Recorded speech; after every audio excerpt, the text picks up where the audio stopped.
Good afternoon and a warm welcome. It's really lovely to see you all here today. My name is Lars Stranegård. I am the president of the Stockholm School of Economics, and I have been in that role now for 8 years, which is an absolutely fantastic job, I first of all have to say, and even more fantastic now when we have people alive and being here in three-dimensional form. I think we're all tired of sort of viewing each other on television, or what you should say, on these Zoom things that we've been doing. And this afternoon is really exactly what SSE is all about, namely a place where different groups interact, and it's also a place where the students interact not only with academics, but with representatives from the corporate world, from politics, and from civil society. And it is now 50 years that the so-called Stockholm Conference was held. And you probably know that, all of you, but the name of that conference in 1972 was the 1972 United Nations Conference on the Human Environment. And the fact is that usually when you are in sort of anniversaries like that, when you look back in history, and especially when a few decades have gone by, you are usually amazed by how much has happened and how much progress that has been made. But when it comes to our planet today, as compared to 50 years back, this is unfortunately not the case. And we sometimes speak of our planet's triple planetary crisis with the climate, the nature, and pollution. And of course, the Sustainable Development Goals that are here behind me are clearly laid out and serve as really excellent focal points. And post-COVID, I know that we're not there yet. It's still a pandemic in many parts of the world, but at least some countries have now come out on the other side. It would be possible to start at least planning for a green post-COVID recovery plan. But amidst all this, it's so depressing to see that our geopolitical order is so unstable. So with Russia's horrific invasion of Ukraine, this will not be over shortly for sure, and more countries in this part of the world are now in for a period of really long instability.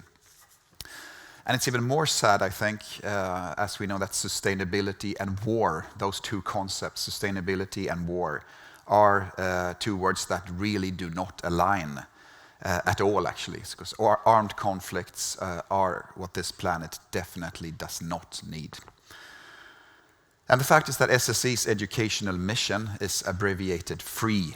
It's really important to us. It stands for, or that we want our students to come out of this place being fact and science-based, to be reflective and self-aware, to be empathetic and culturally literate, and finally to be entrepreneurial and responsible. And I think the final E in this entrepreneurial does not at all mean that everyone should start a company of their own. But it means having an action orientation towards the world, doing something. And it's about driving change, the one who's not accepting the status quo, or somebody who is taking action and wants to do something. And in order to do that, we really need to have a hopeful mindset. Hope and the feeling that it is possible to do something, to drive change, to make a better world, is something that's absolutely central to sort of how this world should come into a better daylight. So in this sense, since we're talking about that, this day is really an example of that. It's a day that is full of hope, of change, and a willingness to create something better. We will see that too when we meet the students too. And SSE has now been around for 113 years this year. And in 1972, when the Stockholm Conference was here, SSE was actually a place already doing sustainability research. So in 1968, the SSE professor Erik Dahmén published his Put a Price Tag on the Environment book, with a message that was seen as really provocative for many years, namely that the market system and market mechanisms should be used to come to grips with the environmental problems. And this tradition has continued. We have done a lot over the years in sustainability-related research, and of course we have speeded up this a lot. We will meet Lynn later. We'll meet lots of researchers from SSE. We have MISUM, our Mistra Center for Sustainable Markets. We have this, which is a very ambitious center of excellence and a research center. We have Sarah Jack, who we'll meet also, who is the our Jakob and Marcus Wallenberg Professor of Sustainable Innovation, and sustainability research going on in different research centers all over the school, and I think that's really fantastic. And of course, we have the Global Challenges courses with the fantastic support from the Global Challenges Foundation that has really had an enormous impact on the school and the way that we view what is necessary. So, and this is combined, of course, with the student concerns just increasing by the year. Lots of students asking for more sustainability-related courses, pushing us to do much more, and I really think that is highly inspiring and gives me so much hope. So this conference, in short, is really right up SSE's alley. So I want to thank you all for coming, and thank the co-organizers, the Sustainability Finance Lab and the Global Challenges Foundation. And it's really a great lineup of speakers that we have: state secretary, researchers, corporate representatives from AP1, from Nasdaq, and from Vargas Holding. Interesting things. And of course, the real center of attention this afternoon will be the students. So I am so much looking forward to all of this. So with those words, I now like to welcome you all once again and leave the word to the Executive Director of the Global Challenges Foundation, Jens Sorback. So thank you. Thank you. Thank you very much, dear friends. I have to look to see who is here. Nice to see some students as well. Well, I've been given, I think, 4 minutes. So I thought of having 4 speeches or 4 lectures. One is about what is at stake. One is about Global Challenges Foundation. And one is about our cooperation with SSE. And one is about the outcome of our relationship. So 1 minute per each then. No, but we spend a lot of time actually to talk about what is at stake in the beginning of the work for Global Challenges Foundation. And we don't need to do that as much now as we did 10 years ago, because we all know what is at stake. And just to say it in a few seconds is that global challenges ask for global cooperations. When we are sitting here in our nation and we have interests and conflicts and we have disputes, we have tools for that. We have politics, we have courts, we have institutions, but on the global level, we lack a lot of these institutions. And that is the aim for our work. And therefore, we are also glad for this cooperation. GCF was founded by Laszlo Szombat-Falvy, who was a very successful person on the finance market and very good with calculating on risks. But after a while, when beating the stock market for 30 years in a row, he thought that there are other risks, the risk for my grandkids, and that is global catastrophic risks. So what can we do about them? Because what should we have our wealth and prosperity if we don't have a world that is working? And of course, we want peace on Earth, but now it's also time for peace with Earth. So why SSE? Well, Lars, you mentioned a lot of the expectations.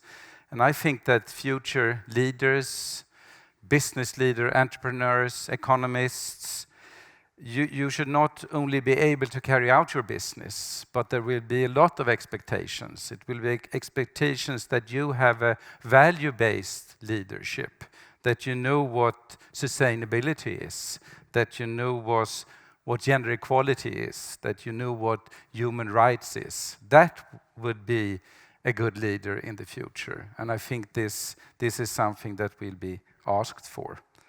So my last speech then is, what do we foresee, or what would we like the outcome to be for this relationship? Well, we want you to be the envoy also for future generations. That is what we are not demanding, not asking for, but if you also, in your calculation, in your work, in your entrepreneurship, also can be an envoy for future generation, that is something that we would like very much.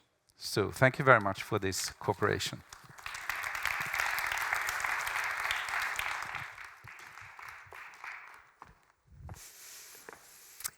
So welcome to our celebration of 50 years since the first UN Environment Conference here in Stockholm in '72.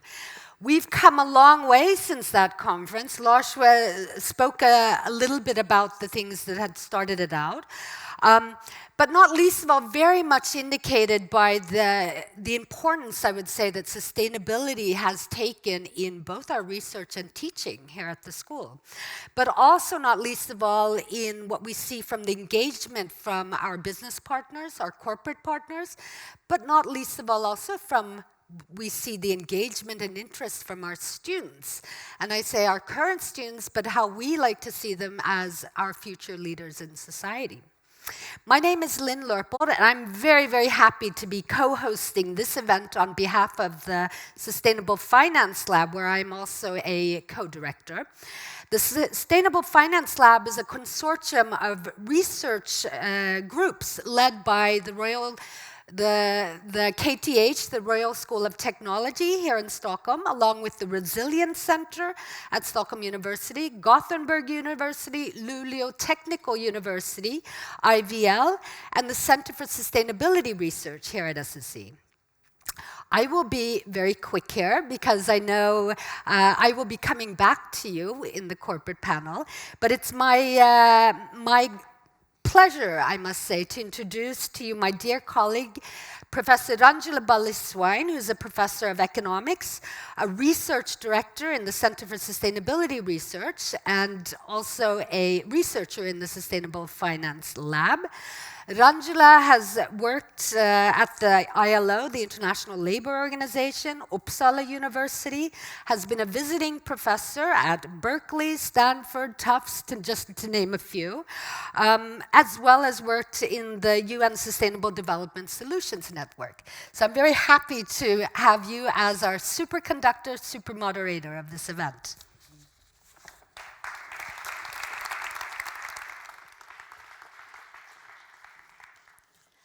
Thank you, Lynn, and greetings, everyone. We are very pleased to welcome Anders Gronwall. Anders Gronwall is the State Secretary at the Swedish Ministry of Environment. Between 2019 and 2021, he was political expert at the Prime Minister's Committee. He has also served as the political secretary for the Social Democrats Committee on Environment and Agriculture. Let me now invite Anders Gronwall for the keynote speech, after which the audience will have opportunity to ask questions for 5 minutes. Welcome.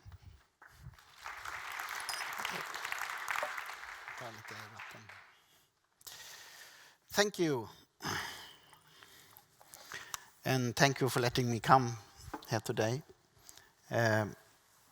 Since this is a policy maker keynote, I'm not going to start with the basic science on climate and environment, as one often does. I don't need to emphasize in this group the seriousness of the crisis of environment and climate. I think you're all aware of that. So instead, I go directly to politics. Just as science doesn't move in a straight line, politics goes backwards sometimes. You mentioned the nice development, the good development we had since 1972, but it's always not a straight line. Sometimes it's going backwards. And right now, it's going backwards in Sweden.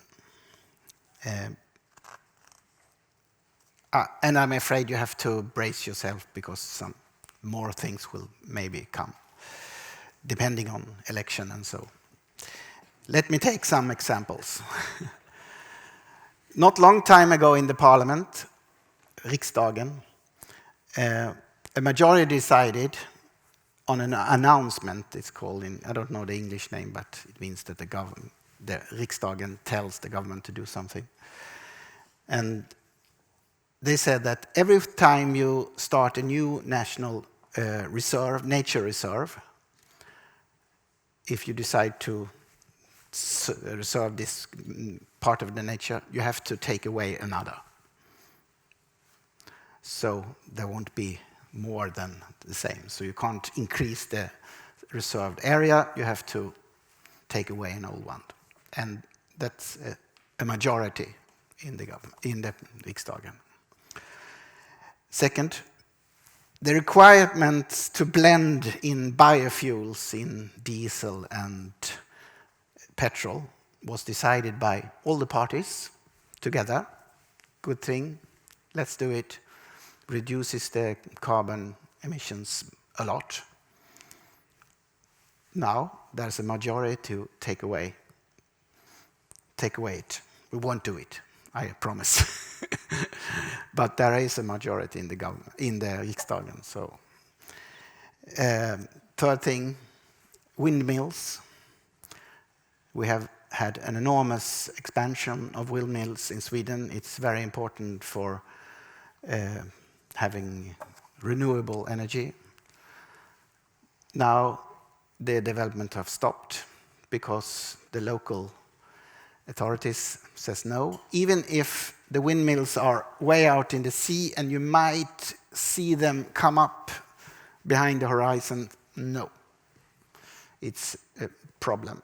And the government put a decision on the Riksdagen, and the parliament, some weeks ago to change this system, making the local authorities to have a decision faster and have to communicate it better.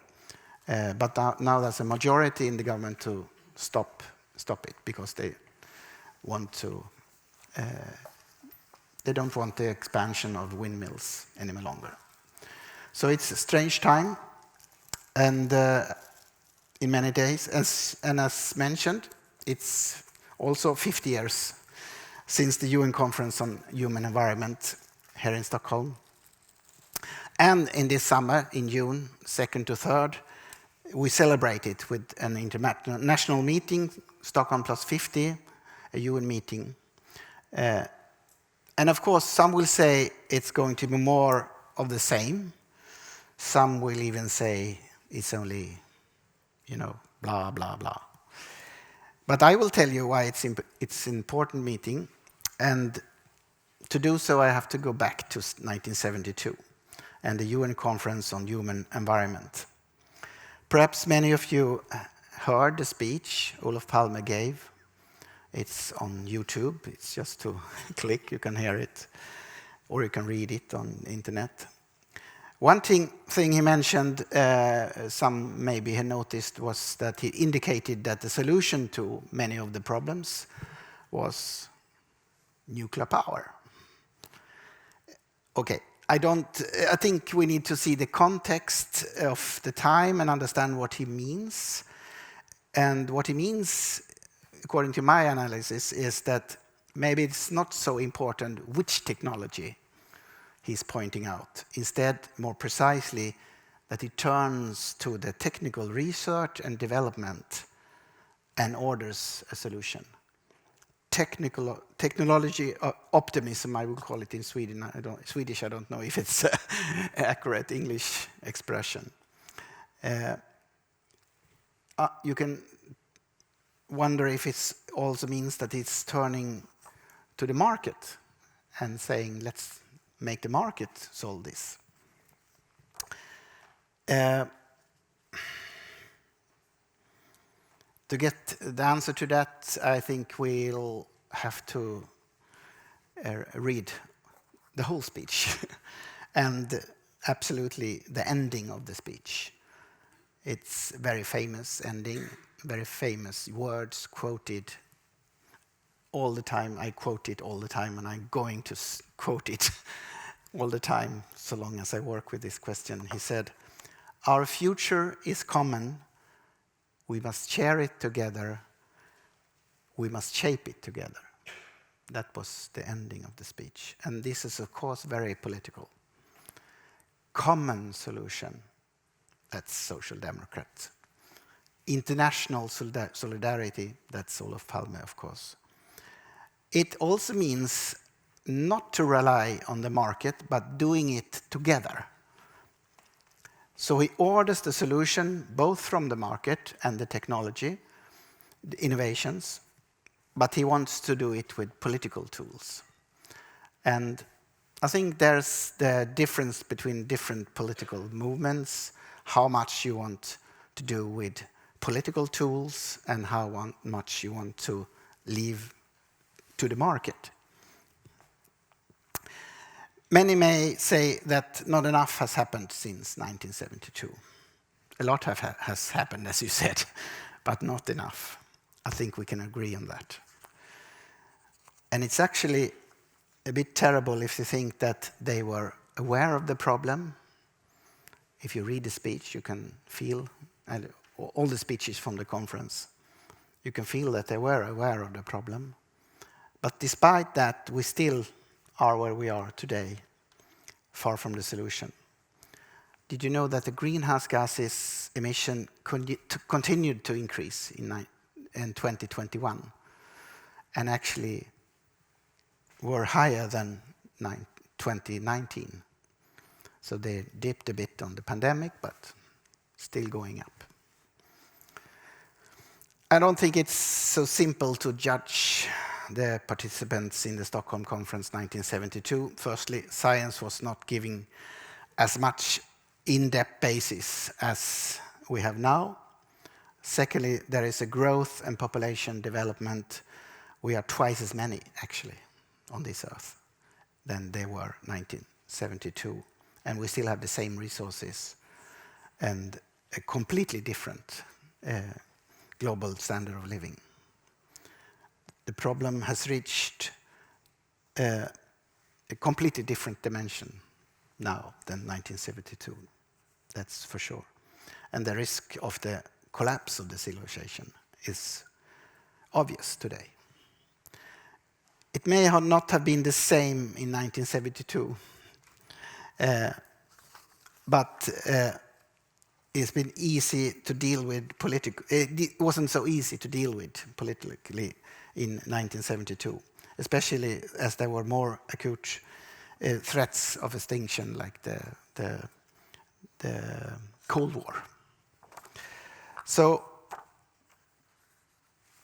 many things has happened since then, I said, but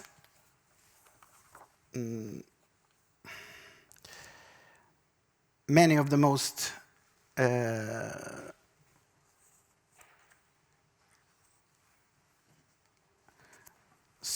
let me wrap it up, actually, because what do we need to do? There's lots of things, of course, because as many have pointed out, even since 1972, it's not one thing, the one who clings to dependency on fossil fuels, who is the winner, is the one who creates the new technology and is the forefront of the transition. And now something interesting is happening in Sweden. Our industry is actually creating the innovations that the world demands. Yes, we have the solutions here in Sweden. Here, politics and some national conditions, the rivers, and great awareness of the climate issue.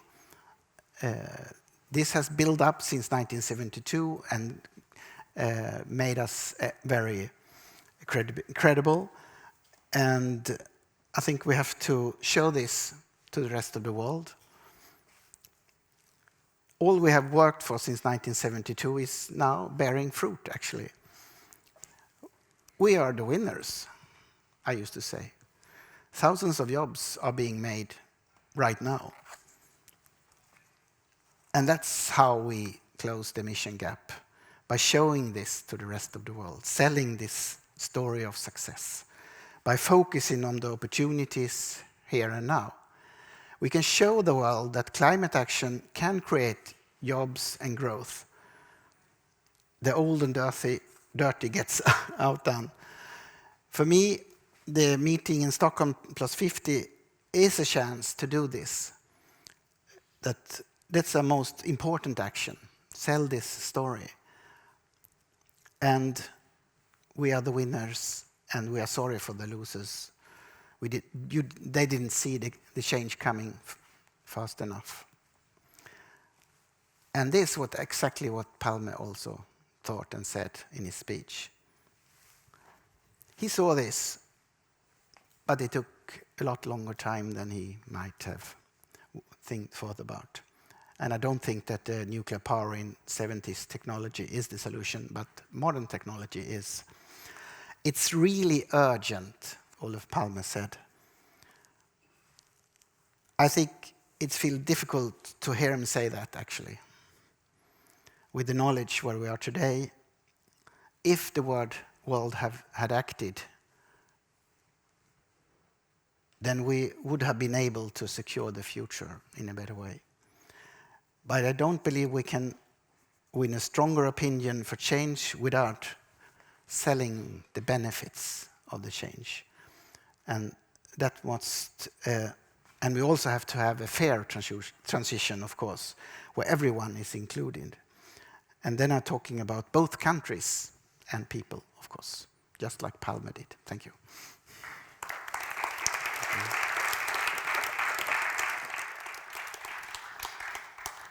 Thank you. That was a very interesting perspective, and I think all of us would agree that it is together that we shape the future.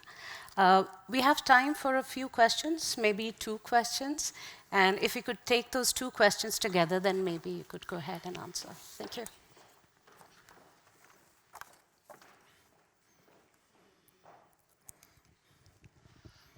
Thanks. Thanks for that. My name is Alexander Pohl. I'm a former London banker, very strong on the markets, sustainable finance. I also made a film called Headwind 21, which explores the purpose of these policies. We talk about wind power in Sweden, for example. What is wind power in Sweden solving for? You talk about technology. Wind power in Sweden is destroying jobs in the countryside. It's affecting communities. Many of the jobs that are created are temporary and staffed by foreign workers, etc.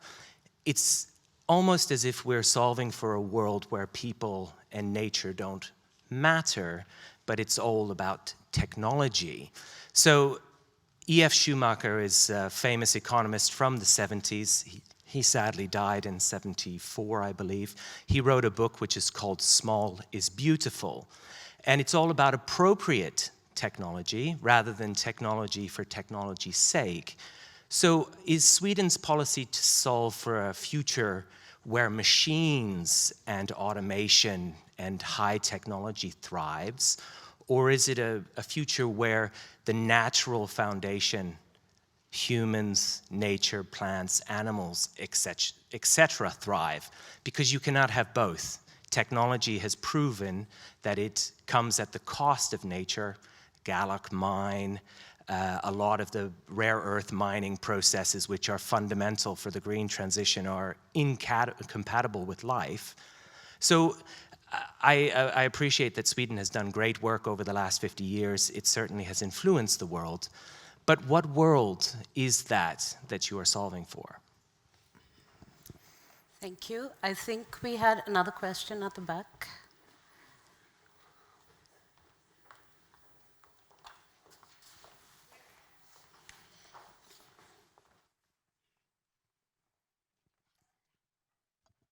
It would be great if we can keep it short.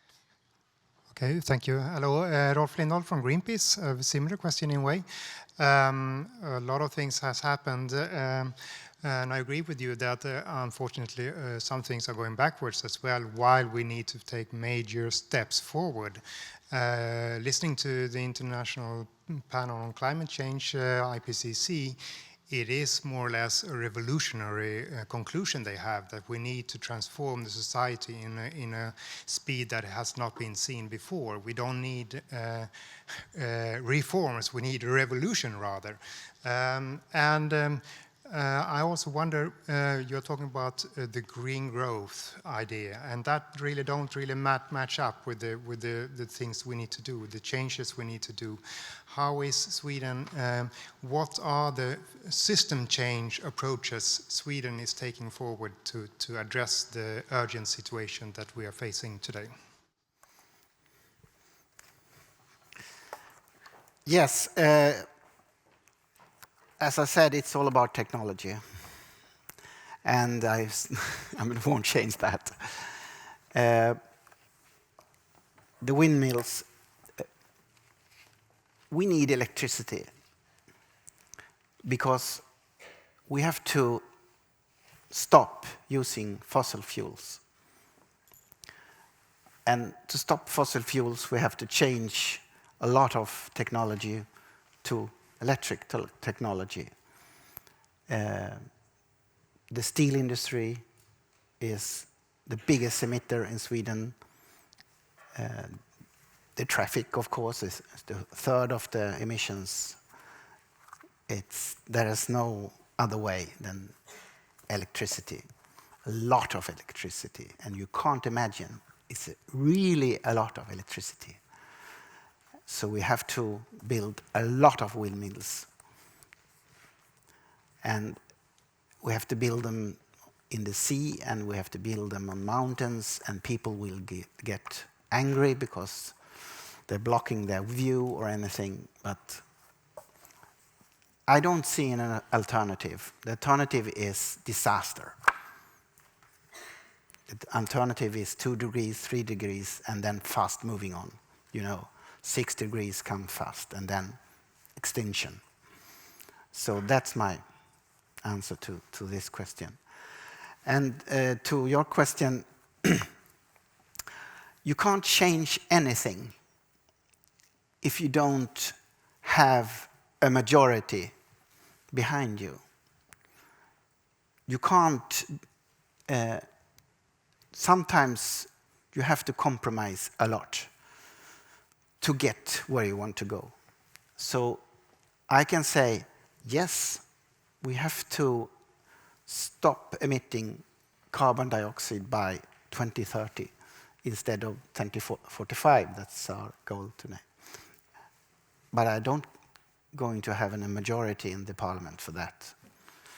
And I don't have the majority in the people yet. So you have to work harder, really, to get the people to understand the crisis. So we, the politicians, can base what we do and do it together, as I said. We have to do it together, and that means together. So that's what politics is about. Thank you. Thank you, State Secretary. So please.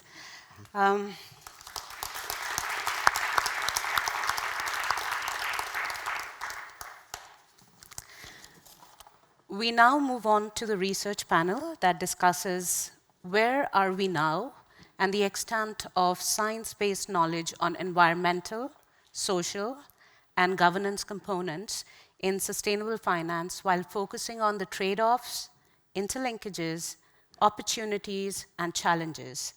The panel moderator is Dr. Emma Sjöström, co-director of Sustainable Finance Initiative at Mistra Center for Sustainable Markets, MISA. She conducts research on sustainable finance and ESG investment, mainly from a management and organization perspective. Emma. Thank you so much.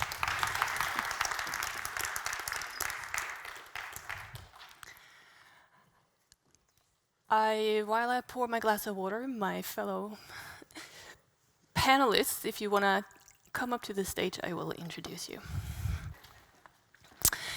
First of all, thank you so much for giving us the opportunity, maybe if you are over there, I will stay over here, to talk about ESG from a science perspective. Do you want a glass of water? Are you okay? You have? I think I'm going with bottle. Great. So, like Ranjula just said, we're going to talk about science-based knowledge on the E and the S and the G and the trade-offs and the interlinkages. So again, I'm Emma Sjöström. I'm at MISM here at the Stockholm School of Economics. We also have Beatrice Krona here today. You're a professor in sustainability science at the Stockholm Resilience Center, where you're also a deputy science director. You have a background in systems ecology, and you study the links between financial institutions and various environmental impacts. And also you lead research at the Royal Academy of Science. And then we have Sofie Nachemson-Ekvall. You're here as a researcher here at the SSE, at the Center for Sustainability Research, and you're interested in the forming of a market for Swedish social financing and social sustainability, corporate governance in the modern capital market, long-termism, an inclusive market economy, cooperatives and communication. So you have a lot on your plate. But you also have a long and successful career as a business journalist, so some of you may know Sofie from Dagens Industri, for example. We also have Mark Sanctuary here. You are a senior research economist at IVL, which is an independent environmental research institute. You earned your PhD from Stockholm University, but you did your postdoc here, so you also have a connection here, besides your master's as well. And you focus on environmental economics and especially sustainable finance, risk management, and policy. And I know you have an interest also in research on ESG ratings, which I think maybe we'll get to. So you represent different research disciplines and backgrounds and perspectives, so I think that will be really fruitful for the discussion that we're going to have now. So let's actually start very basic. So we're talking about sustainable finance today, but I think sustainable finance can be a lot of different things. Beatrice, maybe you want to start. What is sustainable finance to you? Is this on? Yeah. Well, okay, so what it is to me. Or how do you interpret it? I think it's a really relevant question, because I think we quite often, we talk about sustainability and we talk about sustainable finance. We see, and we'll get back to this, ESG rolled out, but some of us who wear a sustainability hat look under the hood of some of these ESG measures and we think, is this really sustainable? Is this really measuring environmental impact? And the answer would be, yeah. So you could say, is sustainability about finance, about keeping the financial sector sustainably running for a long time? Or is it about being environmentally and socially sustainable? You know, the way we can think of that concept as benefits to society. And I think the jury's out. We see both of them coexisting at the moment, and I think that's one of the real challenges we have to solve going on. Otherwise, we're not going to be able to address all these challenges. And I was going to ask you, Sofie, because we're talking about the E and the S and the G, and I think the G is the one that people struggle with the most. What is G? What is even governance? Can you help us with that? Well, you have governance both on the macro level, our central bank on how they are driving our interest rates too low, now it's rising, maybe too slowly. But also you have the governance of the corporation. And there you really see a shift from, we had the stakeholder focus in the 60s, then came the Stockholm Conference, and the stock market and the corporation rushed into district shareholder value paradigm. And now we're moving back, but not towards stakeholders, as we are talking with all the different interests, but towards sustainability corporations, sustainable value instead. And then you are including all the different parties, the environmental, social, social, and all the state and the partnerships across different sectors. And I see that moving forward the cooperation. However, there are a lot of differences in different company laws across in different countries, and Sweden is obviously struggling with that, giving our focus on ownership and our trust in the sustainable owners. So we heard in the commentary here before, and I think we as researchers are also very aware of this whole idea around trade-offs, and that's also one of the topics for today. So maybe we should just jump into that hot topic right away. Also, if you go into the main webpage of the Stockholm Plus 50 website, it talks about, in the headline, it says something about making bold choices. And to me, making a choice, that's what you have to do when you're faced with a trade-off. So Mark, what would you say, what are some examples of trade-offs that become relevant in this context? Actually, so let me just take a step back, because I have something I want to say about sustainable finance, is building on what Beatrice said, because I think that, ideally, what we would want from sustainable finance is, investments that actually contribute to some social objective, that take us to some place that we have, some common objective. But that kind of investment, like distinguishing between what is sustainable and not, is often very difficult. Which is going to tie into the trade-offs that I'm going to get to. So in practice, distinguishing what a sustainable investment is, if you think about contributing to societal objectives versus a sort of an unsustainable investment, is often very difficult to do. Okay, so I think that's a really important point, because it kind of goes to some of the fundamental challenges with sustainable finance that we're facing. Now, on trade-offs, when it comes to ES and G, something that is absolutely essential here is that, ES and G, they're super interlinked, right? They're interlinked not only with each other, but also with a whole bunch of stuff going on in society, markets, and culture, and so forth. So understanding how ES and G and the other stuff is all linked together is super important for understanding what trade-offs you face, all right? And a lot of research has actually, on ES and G, has taken a look at trying to identify what is it that's driving ESG performance in companies, right? So what distinguishes a good company from a bad company? And one thing that jumps out, actually, is that something that predicts, that causes better ESG performance are the company's ownership. Like, how is it? Who owns it? Who sits on the board? Who's the CEO? What's your shareholder agreement look like, right? And these are governance issues. So one of the things that comes out of the ESG research literature is that it's actually the G that's driving the E and the S in the ES and G. Another thing, which is super important, that we see in research that really jumps out, is that probably the most important predictor of ESG performance is actually just where your company is located, right? So if you've got your headquarters in a wealthy country with civil liberty protection and progressive social programs, well, then your company probably has a very good ESG performance, right? So these kinds of interlinkages and understanding the direction of these interlinkages is super important for designing your investment strategy so that it can achieve the objectives that you have.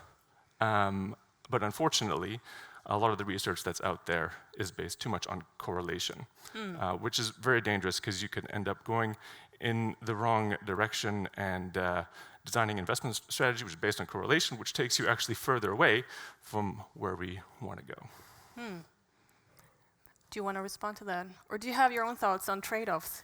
I do have my own thoughts on trade-offs, but just to link on to Mark first, what he says, because I totally agree with that, and I would just add that, as he was pointing out, like this correlate, like when we talk about investing currently in the system that we have at the moment in sustainable companies, we have to ask the question, I guess I'm just reading between the line of what he said, that are we investing in them because they're big and they happen to be located in a country like Sweden? Or is it because they're truly sustainable and are truly taking action to become sustainable?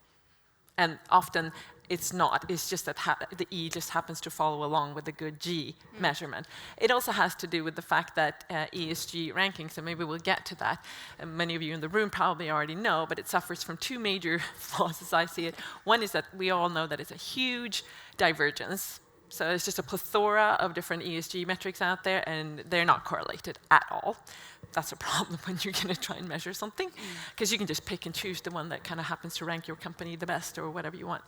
The other problem is that they lack accuracy, and we'll get back to that. And accuracy is about the data and what you're actually measuring. But in response to your question, I prepared sort of, because this is where I can speak the most. So I have, if you recall the old movie of 2 weddings and a funeral, I believe. So I have 2 win-wins and a trade-off that I wanted to talk about. And the first is, the point is that it is important to have a good and positive narrative, I think, because we get stuck in this, the world is going to hell in a handbasket. Really, that's kind of how it feels right now, especially after the state secretary. He left, I think so. But the point is that I think we can talk about win-wins, so we mustn't get stuck on these lock-ins, and these are all trade-offs and conflicts. I'll give 2 examples. The first one is that, we look at trade-offs between the environmental and the social. Yes, there will be trade-offs, but there are also possibilities for win-wins. One is the fact that if we look at social prosperity, economic prosperity, what's at the base of that? It is the ecosystem services on which all of our economies and our societies depend. So if we want to address biodiversity, for example, and climate, because climate undermines many of those ecosystem services, then we're doing society and our economies a favor in the long run. But it just doesn't matter where, at what level you're looking at these problems. Same thing for the other one. We talk about environment trade-offs. There are those, and I'll get to that in my funeral, but the point is, people talk about trade-offs between climate and biodiversity. And yes, there are going to be many of those. But there's also, sometimes it's just a lack of lifting your eyes high enough. So to give you an example, we can sometimes talk about the trade-offs because it's a simplistic solution, say we'll have negative effects on biodiversity or negative spillover effects when we do climate low-carbon solutions because, for example, if we roll out large investments in biofuel plantations, that's going to have very negative impacts on biodiversity. Or if we look at the forest, but if we look at the forest, for example, is a good example. It doesn't have to be a trade-off because if you talk about the forest sector, you'll often hear no, we need to clear cut because we need to get the bulk. And clear cutting, then we'll plant trees, the trees will grow up and they will suck up the carbon. And that's kind of the reasoning. I'm being very simplistic and categorical here, so bear with me. But it's kind of the debate you're hearing.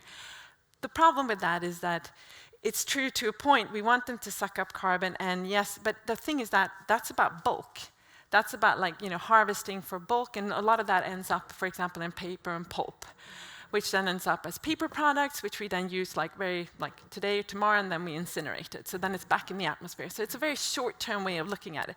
The forest could, however, be both climate and biodiversity. If we look at it from a timber perspective, then timber is something that we want to harvest because we want to build it into our buildings, and then it's stuck there for a long time. Then it can really absorb and store carbon.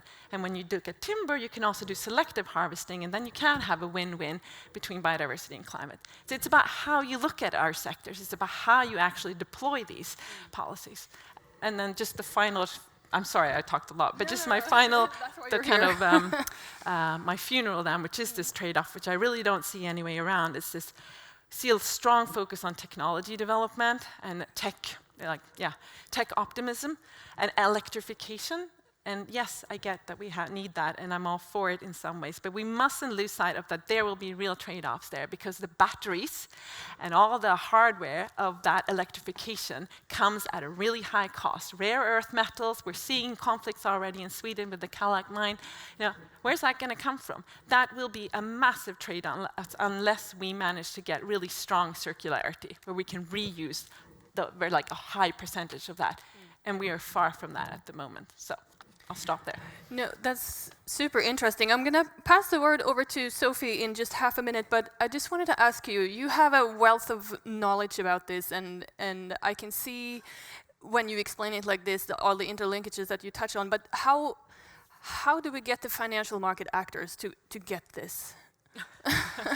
I mean, because that's essentially, you know, if they're going to make decisions and, you know, about trade-offs and understand the, you know, Earth system science and link it back to ultimately their DCF, I guess, in some way, you know, how do we make that leap? Yeah, so of course I don't have the solution for that, because then I probably wouldn't be standing here.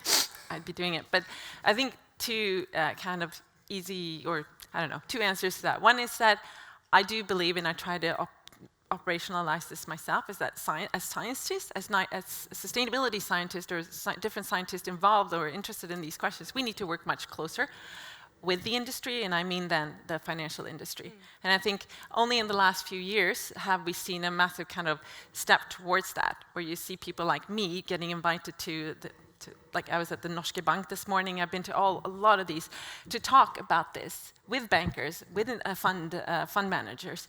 So that's one, that's good.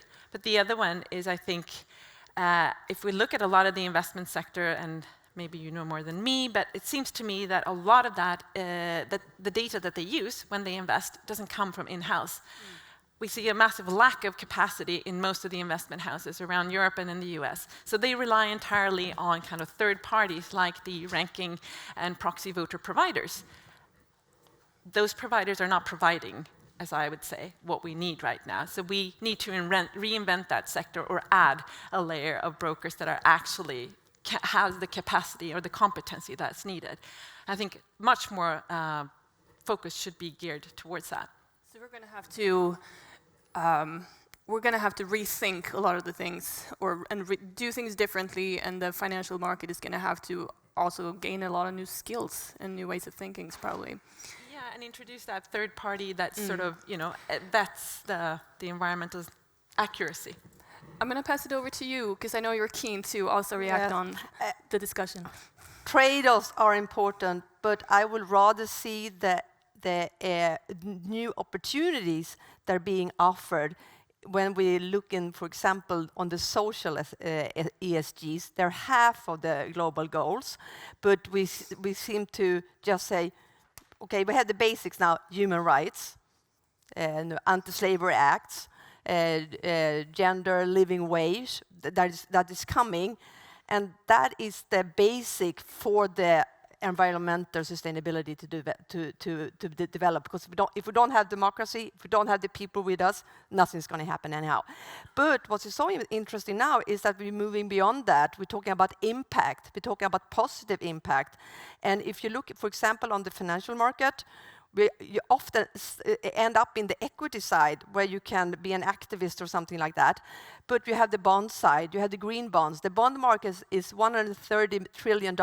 It's twice as large as the equity side. And even more important, the bonds are always go to maturity after 5 or 7 or 3 years, which means that after 5 years, you have to deliver. If you are committed on a green goal, deliver it, or otherwise we want to buy your bond again. But you can scream on a annual general meeting, and nobody's listening to you. But also now it's becoming popular to add social goals on the bonds. Like we can have in the Swedish suburbs, we have a lot of renovation needed, and people have to be able to afford to live in the new renovated apartments. Those sort of goals. We allow people to we renovate in a way that people can still afford the rent, and other social issues. You have the bank, you have financial inclusion, you have gender financing, you have health issues, and that will be on the large bond side. But you also have a small markets that's emerging on outcome finance, but you actually finance if the boys get grades in the high school, or if you get unemployed marginalist group on the labor market. So there is a lot of new creativity coming up here. And talking about the windmills, imagine corporate windmills, where all the community, the local community, are the owners on the windmills. If they own and get some shared payback right in the pocket, as you do as a member in a cooperative, I bet you we will see a lot of more windmills across the Swedish coastline or in the forest. So there is a lot. We have to think more in collaboration and in different organizational perspectives, and collaborating across different categories in a way which we haven't done before. Mark. Hello? Yes. All right. So just a very brief point on trade-offs. I think hearing what the State Secretary said really, it really resonated with me because, a lot of the sustainable investment is often framed in terms of win-win and that kind of thing. And we should keep those in mind. I mean, they're super important. It's gonna play an important role in decisions that we make. But there are trade-offs, and I think the State Secretary's job would be much easier if there weren't these kinds of trade-offs. There's going to be winners and losers, right? So, sustainable finance is going to, and it should, impose a massive reallocation or help a massive reallocation of resources in society, right? We're going to be, we're talking about a transition where there's going to be winners and there's going to be new opportunities, and there's going to be losers. That's the way it has to be, right?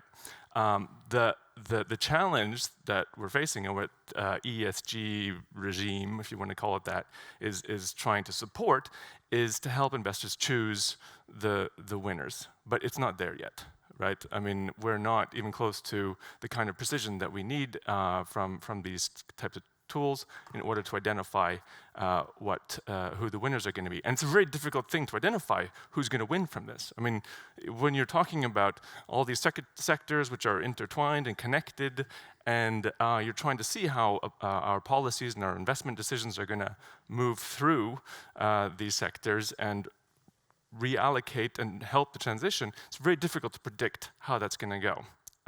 And that's a challenge that investors are going to have to deal with, so they don't get caught with their pants down. We have 2 minutes to go, so I'm just going to ask one closing question that I want you all to address, and that is, since we are talking about the plus 50, and as researchers, I think we're very good at trying to look into the future and see how things can be better. What is one thing that either wearing your research hat either worries you or excites you about the next 50 years? You can start. Lack of transparency and therefore lack of data. Without that in the supply chains, you will never be able to do the analysis that we need. You'll never get the kind of metrics that we want, that we need to measure progress. And yeah, you can't see what's going on, and that's really worrisome. And at the moment, there's no data. It's all proprietary. And as researchers, we're really operating in the blind. Thank you. And Mark? So I agree with Beatrice, especially if I were to put my finger on it, the rating, ESG rating sector, that's something that really has to be cleaned up and made to work better. Transparency and verification, that's necessary, but it's not enough, right? There's got to be a whole bunch of follow-up, a whole bunch of examination. I think that researchers can play an important role in assessing and evaluating different types of investment methodologies. And then another thing that, just on a positive note, I want to say, even though maybe I have a tendency to sound a bit down about this, but I am also super excited to be part of all this type of research, because I think there's a real potential that hasn't been unlocked yet to really make a difference in the way that financial decisions are made. One final thing that I really think is just one of my key messages here is that the causality versus the correlation is such an important thing to keep in mind, because if you don't, you're going to go down the garden path and end up where you don't want to be. Thank you. Sophie? And I'll go back to the social dimension and the importance that we support, that the governments support collaboration between the different NGO, civil society, public sector and private sector, and develop metrics so we can goal set the social part of the ESG goals also from a Nordic dimension, and invite the financial market. We need a Swedish social government bond, like we have a Swedish social green bond, a Swedish green bond already, and we need to get that working. And look towards the social taxonomy, the social pillar, the new sustainability due diligence directive that's coming, and bring that into the Swedish talk. Thank you. So I would advise you all to keep your eyes on the Sustainable Finance Lab, because it sounds like there could potentially be a lot of interesting research coming out of there, just based on the ideas that you have forwarded today. So thank you so much.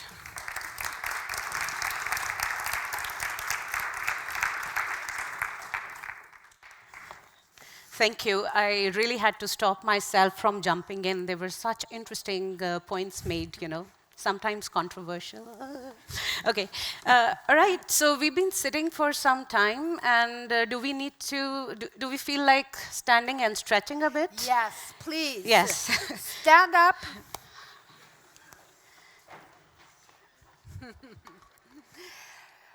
Do a turnaround. Turn around. Sway to the right, sway to the left, and a little jump in place. Thank you. We just need to bring up the energy here. And we will start again. I got my exercise walking up and down from the stage. All right, so thank you, Emma and Beatrice, Mark, and Sophie. From the previous panel, we know how the researchers celebrate, but what do the investors and the corporates require to support and accelerate their ESG work? The corporate panel will discuss this. Associate Professor Lynn Leopold at the Stockholm School of Economics will moderate this panel. She is also director for the Sears Center for Sustainability Research and the vice director of Sustainable Finance Lab. Lynn is also vice chair Andra AP-fonden, and she was the founding director of the Mistra Center for Sustainable Markets. Lynn. Thank you. So in this panel, we're really interested in getting a perspective on how the investment community and their roles can be supported to accelerate towards a more sustainable future. We have three leading figures representing different financial market actors, I would say. It's my pleasure to introduce Kristin Magnusson, Bernard, CEO of the First National AP Fund, AP1, also an alumni from the Stockholm School of Economics. Thomas Tyblad, come on up. Thomas Tyblad, who is the Vice President and Head of ESG Solutions at NASDAQ, also a partner company in our Sustainable Finance Lab. And then finally, we have renowned Karl-Erik Lagercrantz, CEO of Vargas Holding, chairman of Northvolt and Polarium, as well as vice chairman of H2 Green Steel. So we just heard about 2 weddings and a funeral. I think we'll come back to that in this discussion. But what I thought was that each one of you could start out with 3, 4, 5 minutes to introduce your organizations and how you're working with sustainability and sustainable finance. So Kristin, would you like to go first? Thanks very much indeed, and thanks for having me. It's an honor. I thought I'd just give you a brief introduction to what an AP fund does and how I see the E and the S and the G linking up.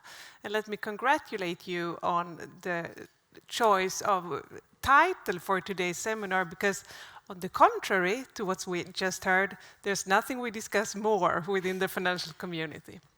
So the AP funds, I'm CEO of AP1. There are 4 buffer funds. Together we manage about 2,000 billion Swedish crown, somewhere around $200 billion US. We can invest in basically anything, anywhere in the world apart from commodities. It's chiefly listed equity, private equity, so in terms of full disclosure, yes, we are invested in Northvolt. Through one of our PE companies, it's bonds, all parts of the bond market, real estate, and infrastructure. This week, I had the pleasure of being in a 3-hour hearing, or you could call it grilling, in the Finance Committee of Parliament. Emma was there as well. And I think one of the questions you get asked most frequently as CEO of an AP fund is, so the fact that returns and risks are set as the chief objective, while sustainability concerns is, so to speak, the supporting actor, if you will, doesn't that stop you? Isn't that an obstacle when it comes to investing in sustainability? And I think it was a pretty loud answer from all of us. That's not our chief concern. The biggest challenge is how to link the E and the S and the G. But I'm not ready for funerals yet, so I'm going to give you a couple of weddings. I think if there's something that's positive that came out of the invasion in Ukraine, it's actually that we're shrinking the time frame. Because the challenge we had was that climate transition was kind of a long-term issue, which even for a long-term investor is hard to get people concentrated. But when you shrink the time frame, you actually also put the conflicts in the potential conflicts in the E and the S and the G at the same sort of decision point, which makes it a lot easier. So there might actually be positives there. Where I see more challenges, opposite to previous speakers, is that actually the bond market is a very difficult part for investors still to express sustainability development objectives, because you have social blue and green bonds, and they all address one thing. They also make the bond market function a lot worse, and that's something we need to talk about. But when we come to equity, yes, I would say data is patchy, with knowledge still patchy, but actually that's the same thing with everything else we do. I might have concerns about Northvold's ESG credentials. For the record, I don't. But it's no different for me to judge another company. It's always uncertain prospects. But what I think is even more key is the goal setting, as someone mentioned. Because the thing is, climate goals, you can put numbers to that. It moves over time, which makes us numbers people very enthusiastic. It's easy to measure progress, etc. And there's a real danger there. So maybe that's goal setting is a potential funeral, at least a potential one. So we need to think about how to get the S and the G into our goal setting. Thank you. Thank you. Well, thanks a lot for inviting us here today and talk about what is super important from a societal perspective. I'm coming a lot from, if we look at it from an investment angle, of course, but I think I would like to, just look at the bigger picture, and I might also want to, actually add a bit more light color to the horizon. I think we are facing a lot of challenges across many sectors of society. Amongst one of the biggest one is, of course, the environmental side. I think also we are challenged on democracy in some ways, and all of this needs to be addressed in a good manner. And in a way, I agree. I think when we are put to a challenge as a society, as a global society, my view is that then we actually are able to get things done. So I'm more positive than some of the previous speakers. And if we then look at it more specifically, what is happening within the bigger field of sustainability and sustainability investment. I have to say I'm a big fan of the Green New Deal and what's happening on an overarching EU perspective. I mean, really making sure that there are very sort of clear sort of policy frameworks that we can follow from an investment perspective. And I think having that sort of laid out in the manner it is, it really addresses a lot of different areas, and that is creating opportunities, because we need frameworks. We need very sort of clear frameworks in order to make very large investments into the long term.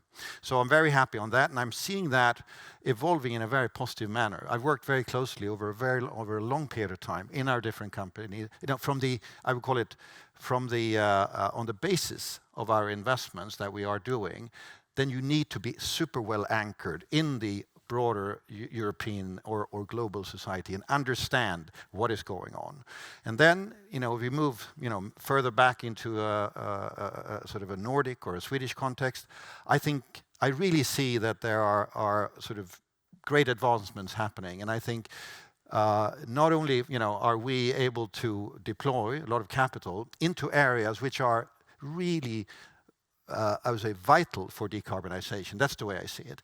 And then looking at, from my perspective as an investor, I'm quite sort of agnostical from an investment perspective. I see these big mega trends of decarbonization, the laid out framework, and the societal need for new value chain, because that's new value chains, because that's where it starts. It starts with the customer, the individual, as a part of a society, and there is a lot happening there. The pull from that angle is putting a lot of pressure on us all.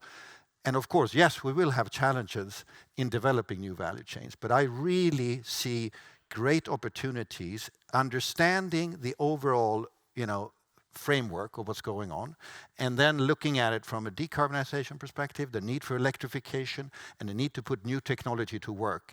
I think that's a fantastic opportunity. And for individuals who are, looking at this as a challenge, the challenge has a lot of opportunities. And from my perspective, I see that what we're looking at now is a 10, 20, 30, 40-year transition into a much better society than what we had before.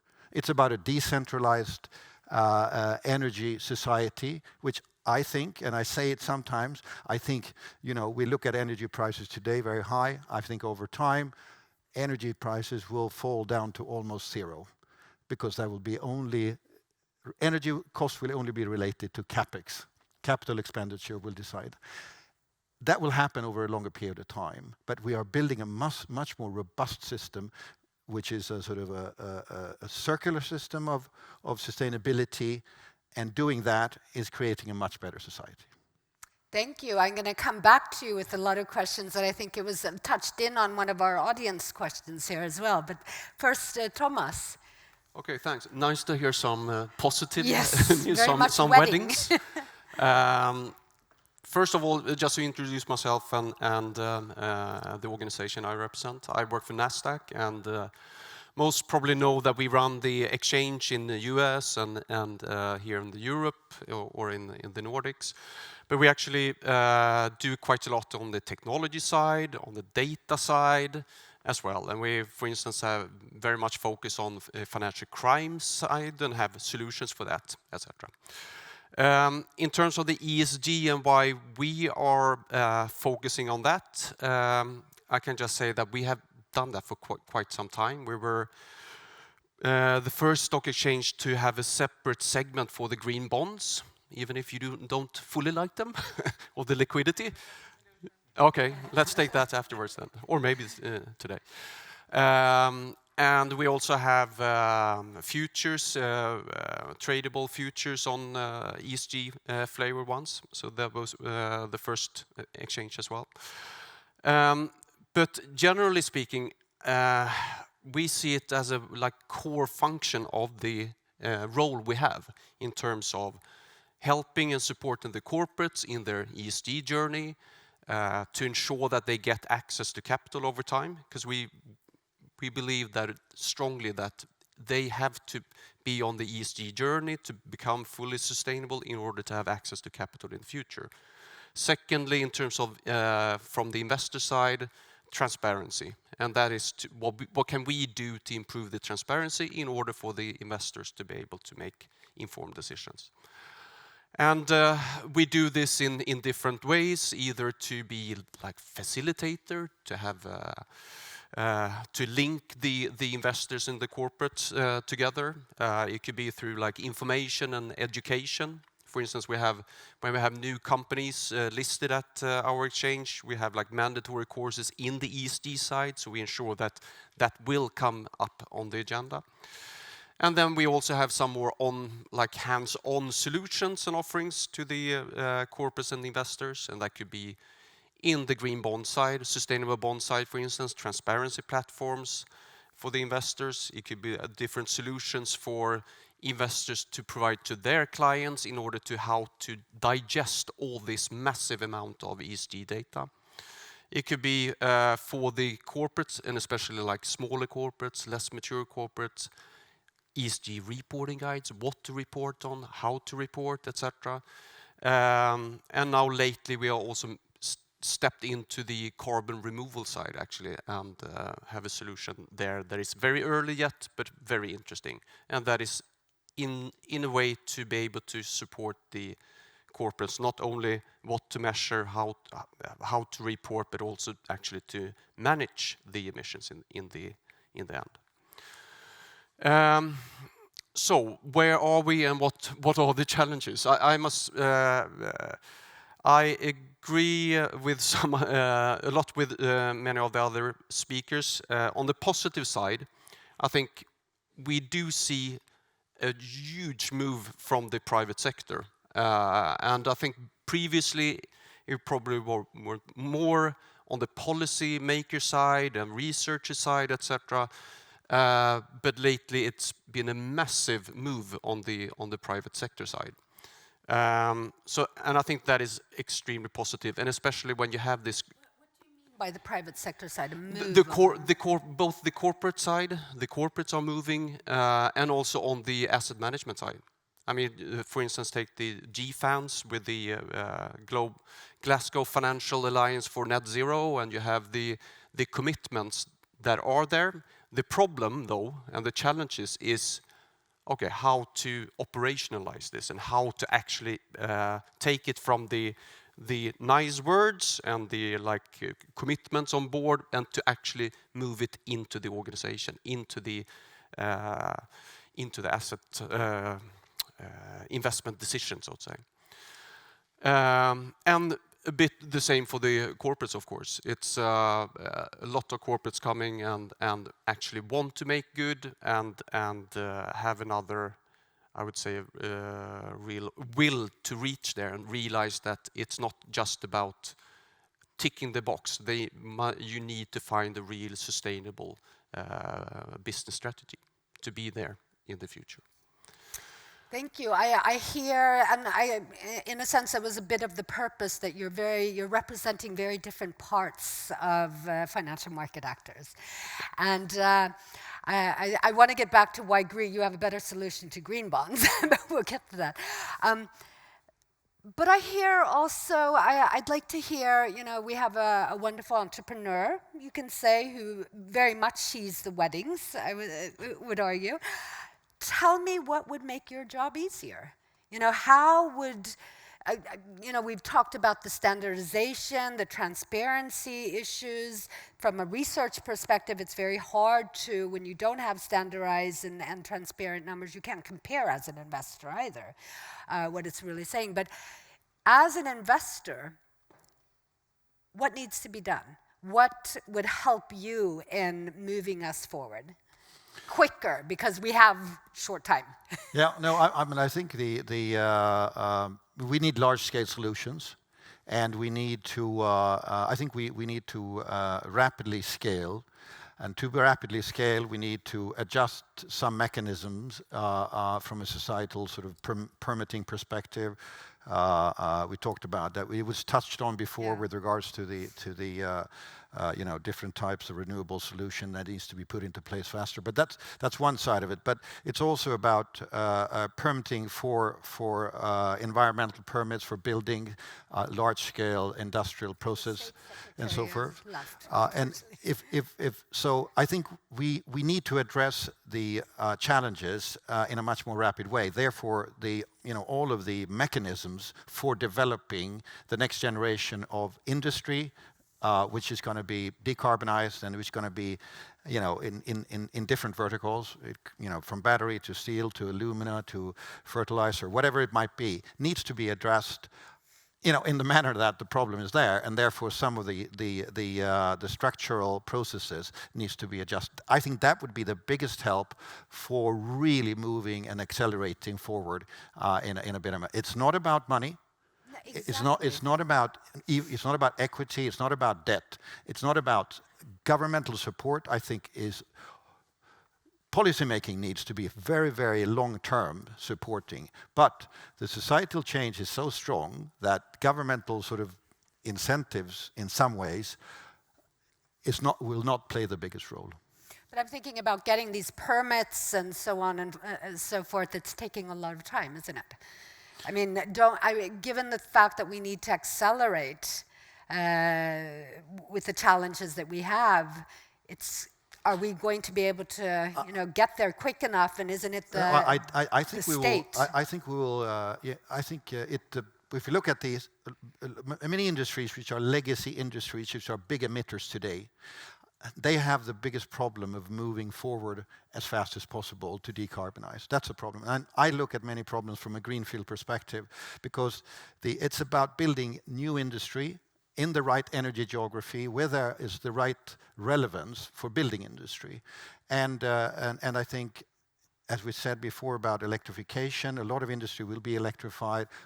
This will happen over a long period of time. This means also that you cannot have energy-intensive industries in geographies which doesn't support that, and therefore there will be a change of the industry landscape. I think Sweden, to a large extent, can be winners of that.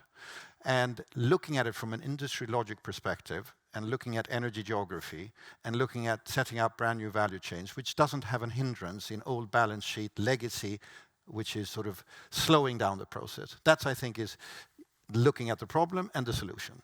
If I could just pick up on that one, let me see if this one is on. Great. I'm actually a lot less concerned about your segment of the market compared to the legacy industries you're talking about, because the thing is, both the investors that are looking for your kind of projects, they're used to assessing that kind of risk. And I understand sort of the impatience from the permit and the entire process side, but transforming the legacy industries and transforming the market within the system we have, so we don't throw out all the infrastructure that actually works, that I see as a much bigger challenge. And the challenge there is the combination of urgency and patience. And it's patience also on the side of investors, because if I look at a lot of the classical companies, heavy emitters in our portfolio, many of them are trying to do the right thing and they are on the right path, but it's just very hard and it takes time and it's a very complex set of challenges very often. So at the same time as, there's the climate urgency, we need the change to happen within the existing companies and the existing structure we have. You were in on talking a little bit about the ESG standardization, as our researchers were talking about. How do you, when you're working with it as investors, how do you, it's third party, most of the data that you buy in. How do you feel it's helping you? What would be the best solution to the multiple different standards and the problem of comparison? In long run, I think we all hope that we will have more or less one standard or going in that direction. We're going to make that, right? Yeah, that would be fantastic. Because right now, as a corporate, it must be horrible. You have like 20 different recipients at least to follow, and it's very very cumbersome. I think the EU regulation, when it's done, that's going to help a little bit. Absolutely. I think the IFRS foundation work and with the work on the more global level with the upcoming standard, that should be good, but it will take time. It will take a long time. So meanwhile, there needs to be these solutions where you try to normalize, try to scrape the data, etc., to provide some data to the investors at least.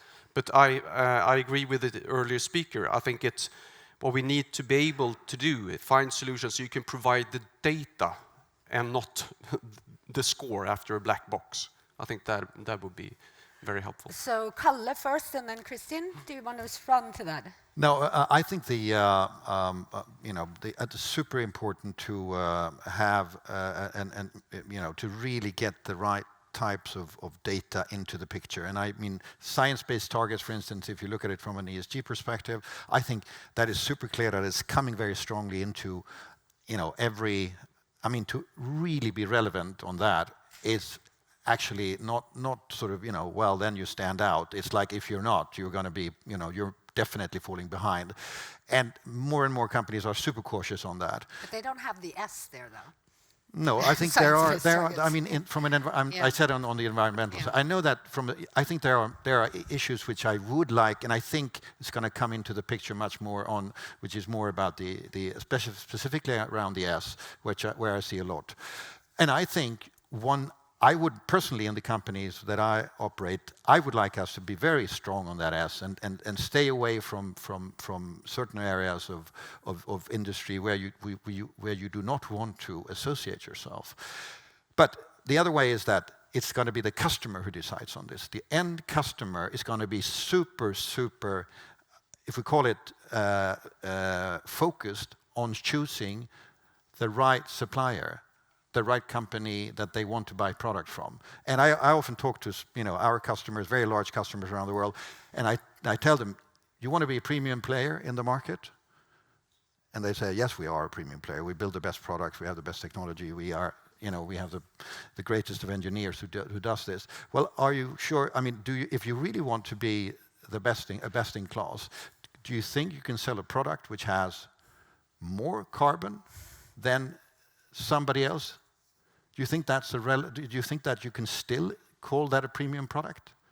And then they start to react. And I think these are the type of topics that we know that the end customer is looking at, and we know that companies within different types of industries will be looking at this very hard over a long period of time. We teach exactly that here in the business school, about thinking about the win-win to your customer, in a sense that if you're building and designing a product that will also help your customer or consumer reduce their carbon emissions, that's a win in that sense as well. So I think we talk actually quite a lot. I hope our students agree with that, on exactly that. So I understand your point. And that's a big topic in every boardroom as well. So. Absolutely. And I think here it's important to be aware that the situation is very different compared to what kind of investor you are. If you market your products to a retail audience, which many do, then this is sort of the end and the beginning of the whole discussion, because how are you to assess whether the fund you buy is actually green?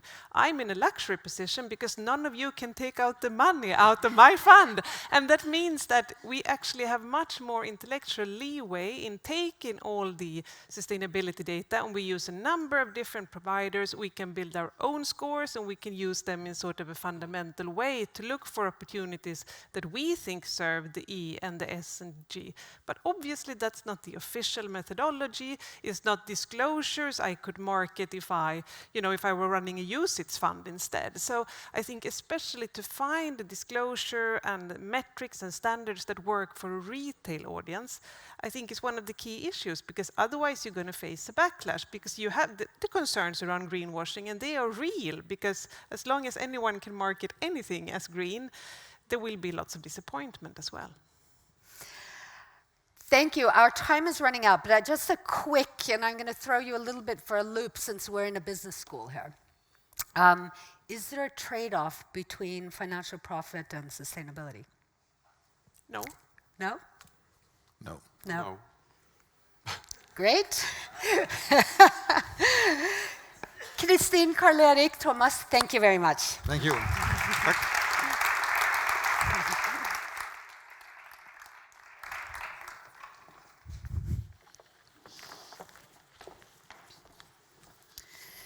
Thank you. That was an excellent discussion. And now from research to corporate panels, we move on to future leader panel with the Global Challenge students at the Stockholm School of Economics. Let me next invite Professor Sarah Jack and Dr. Margot Enthoven, who will be moderating this panel. Sarah Jack is the Jacob and Marcus Wallenberry Professor of Innovative and Sustainable Business Development. She also leads a platform with the Mistra Center for Sustainable Markets at SSE. Sarah works on sustainable issues connected to entrepreneurship and innovation, especially social sustainability, and she is the course director for the bachelor course on social innovation and global challenges. Dr. Margot Enthoven is a researcher at the House of Innovation, working on sustainability and entrepreneurship and innovation. And she also teaches on the bachelor's course on social innovation for global challenges. So thank you, Ranjula, for that kind introduction, and thank you to Lynn and the organisers for inviting us to be part of today. So what I'm going to do is briefly talk through a new course which has been developed at SSE in response to the global challenges we are experiencing today. And so this year saw the introduction of a new Global Challenges course titled Social Innovation for Global Challenges. And this course was designed to provide students with an understanding of social innovation in the context of some of the global challenges that we're experiencing today and that we're facing today. And students were introduced to tools to use to address societal problems through business and other types of organisations as a way to really kind of enhance their understanding. And in addition to learning how to generate and evaluate potential innovative venture ideas to address global challenges, students also learned how to holistically and critically evaluate social needs and develop plans for action that have a large potential impact on sustainability. So throughout the course, students were introduced to entrepreneurship, corporate entrepreneurship, non-profit solutions, and political action. And the course included concepts such as social change, social innovation, and social entrepreneurship, but also covered key elements of external and internal stakeholders, how to deal with resources, impact and impact measurement, sustainable business models for value creation, change-making strategies, and systems thinking. But it also elaborated on the potential negative external effects of social innovation. So, for example, the dark side of social innovation, which we don't always really kind of speak about. So the course was very much about trying to appreciate social innovation in the context of society, the global challenges we face, and societal benefits. And to kick the course off, we started with a climate change game, which saw the students move to map out over 3 hours the implications and outcomes of climate change. A bit of a wake-up call for many of us, emotional, especially in terms of the risks that we're all facing. And the course ended with a group presentation supported by a poster and social innovation prototype. And it's these posters that will be available in the Aula, which you'll be able to see outside of this room, today. So student ideas dealt with poverty, homelessness, social enterprises and lack of skills, education and gang crime. And in the context of Sweden, but also further away in contexts such as India and Africa. And it also gave us the opportunity to link interdisciplinary research projects to the class content. So students were very much introduced to very current and critical dimensions, such as COVID-19 and entrepreneurship, and how this has really helped to bring to the fore sustainability as a critical issue.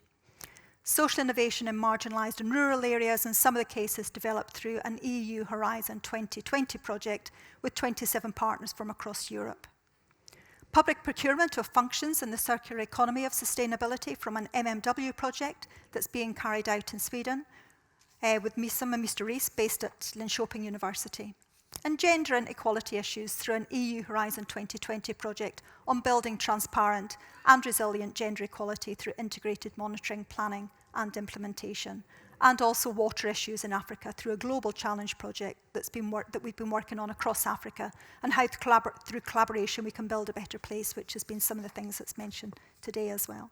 But what I'd like to do now is really turn to our panel. And for this panel, I'm joined by Margot. And Margot Enthoven is a researcher at the House of Innovation, working on sustainability and entrepreneurship and innovation, and a co-teacher on the bachelor course, which I've just talked about. And Margot and I are also really delighted to be joined by some of the future leaders from SSE. So for this panel, we especially invite our future leaders to offer their perspective on sustainability and seek their views on how we might work together to build a better future for all. So our future leaders are students who are engaged in undergraduate and master level programs at SSE, and I'd like you all to come and join me now.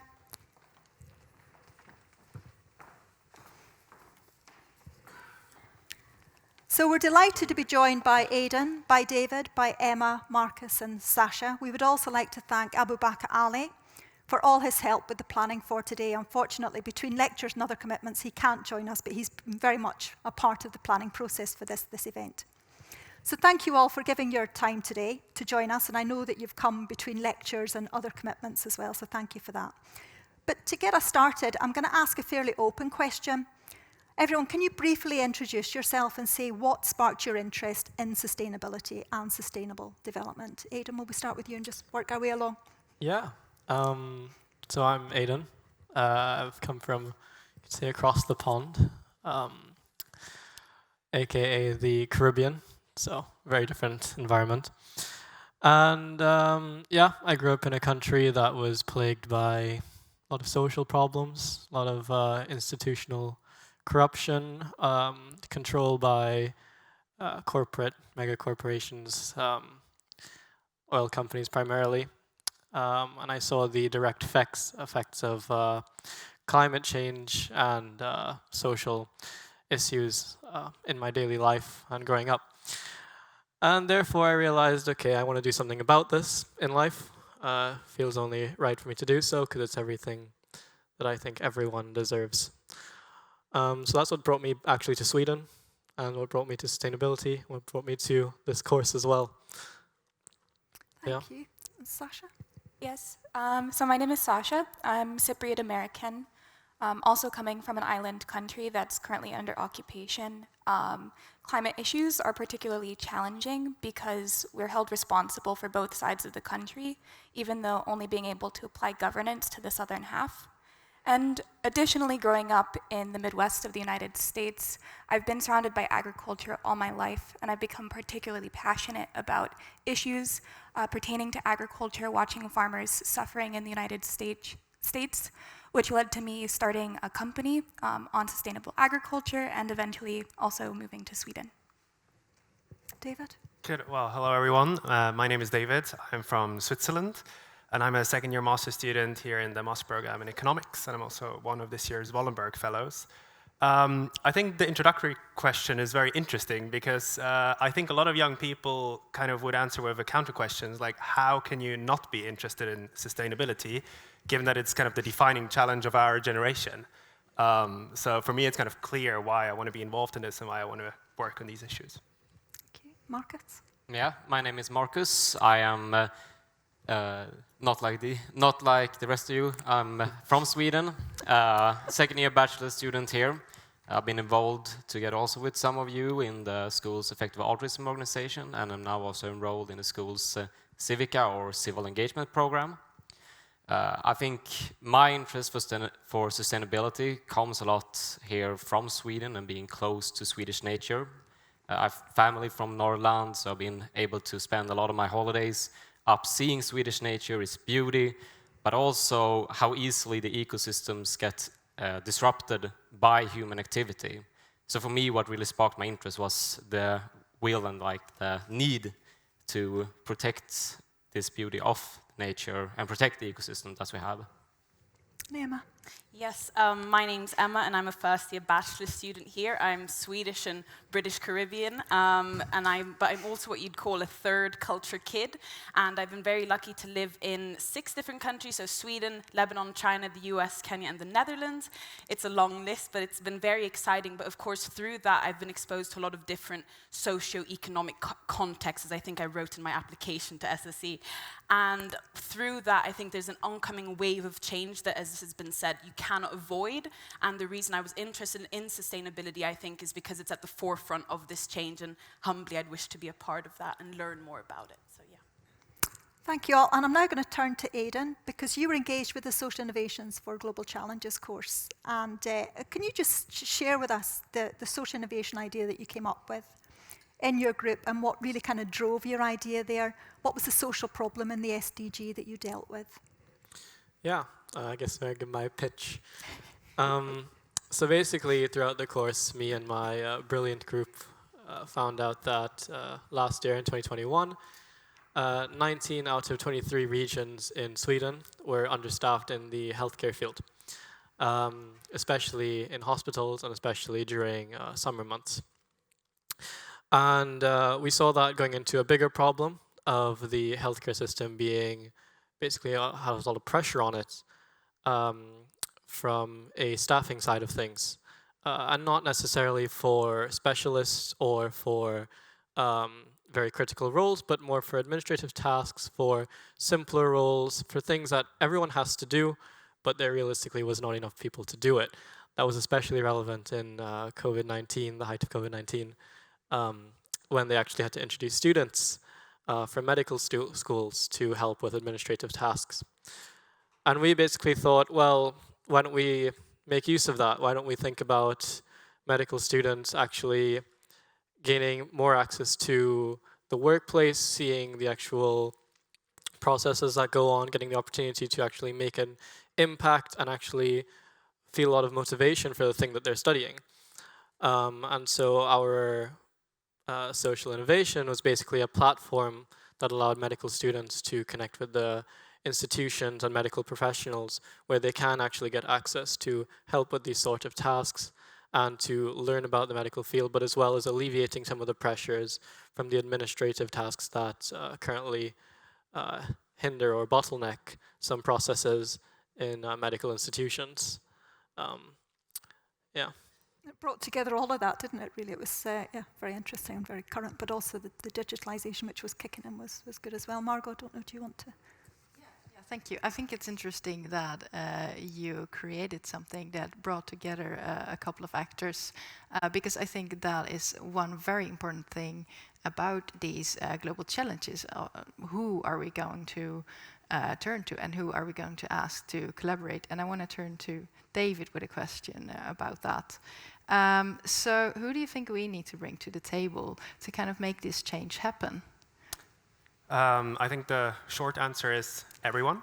I think the complexity of the issue with the climate challenge really requires everyone to work together, and I'm specifically thinking about an increased cooperation between the public and the private sector. I think it has been said before, I think, in my opinion, technology is really one of our best shots at this challenge, and we need the private sector and we need companies and entrepreneurs to drive this innovation and develop these new technologies. And for these companies to be able to do this, I think we also need the financial industry to provide the capital for the companies to be able to research this. But then I think one thing that should not be forgotten, and it has been said today, I was a bit surprised, pleasantly surprised about this, that actually, yeah, the public sector is also very important for setting kind of this policy framework in the future that gives companies the security to invest in these technologies, knowing that, well, in the future there will be a demand for sustainable products and make it attractive. Now, a last thing that I also think is important to keep in mind is like climate change is a global challenge. So even if we solve it here in Sweden or in Europe, if other countries do not contribute, it doesn't help us a lot. So I think also we should look at diplomacy and the means of diplomacy in solving this challenge, but then also to make the bridge back to the private sector. Companies are acting globally, and they can also contribute to solve this issue in other countries and act in this way as, let's call it corporate diplomats, to help solve this problem. Yeah, thank you, David. Thank you. So basically, a lot of collaboration. Everyone needs to be involved, but some specific things in there as well. So I think that's good. And I want to turn to Emma now. So Emma, are there any current initiatives that you can think of or that you are engaging with that are helping this agenda forward, and how? Well, I've only been at SSE for 8 months now, so I haven't gotten the chance to dip my toes in all of these interesting things in the courses that are happening. But as a matter of fact, we are currently in the Focus CSR Week 2022, which I'm the project leader of. And the goal of that basically is to have actors from all these different industries, which you mentioned that we need to have collaborating, come to the school and talk to students about what's happening in all these industries, what are the top issues, and how they took, what steps they took within their careers from school to where they are now, so that students can also see that you don't have to be an environmental or social warrior just tweeting every day or looking on social media and speaking your voice and giving your opinion to actually be making a difference. That there is a career that you can make out of it, and that there are industries out there that want your help in making a change. So that's what we're doing right now, actually. Thank you. And I think that's a very interesting challenge there, because I feel like a lot of young people exposed here in the climate crisis and in the SDGs are often activists. But I think it's, as you said, very important to show young people the range of activities that you can do. And Marcus, what is your view on this? Well, I who have now been 1 extra year here at SSE and been able to see more of what everything the school is doing, I think one of the greatest initiative that has been taken for the past year has been the school's civic initiative, which I mentioned a little bit before, which basically is an initiative where there's a big collaboration between some of the leading schools of social sciences in Europe that basically offers students an opportunity to heighten their commitment to civic engagement through different engagement courses, interaction with community organizers, and also a thing called European Week, where we get together from students from all across Europe and practically work on some of these social issues. And I think engagement like this, both this wider one, which the school does, who actually gives the opportunity to students to practically work on these projects, and also encourage this international collaboration between students, is some of those that really will drive the agenda forward. But also, those initiatives that we do here with Focuses are, which I'll be participating in tomorrow also. I think those initiatives are really the ones that drive the agenda to the next level. Yeah, thank you. So, Sarah, I want to hand it back to you. So, Sasha and Aidan, I'm going to come to you now as well. So, how can future leaders sell their ideas and initiatives for change for sustainability? What's your kind of views here? We'll start with you, Sasha. Yeah, so I guess this is something that I've learned about through a lot of failure. When I was working on launching my company, one of the biggest challenges was raising capital for a heavy machinery system that I was building. We needed $50,000 before we could actually launch the idea that we had. It's quite difficult to present those ideas because we were presenting a concept that would basically change how the food system within our county in the US would work. So it took a lot of storytelling and communication within that community to sort of convince them of the value that we could create. Because when you're asking people within a society to change, they need to know what's in it for them. It doesn't matter what's in it for the world. It doesn't matter what's in it for the environment. People are very focused on themselves. So it took a lot of trial and error to figure out how I could develop the stories for them. And I think for policy as well as innovation, this is something that we're going to have to continue working on. Thank you. And Aidan? Yeah, and I'd add on that by emphasizing the fact that, humans are naturally selfish, and we need to acknowledge that to some extent.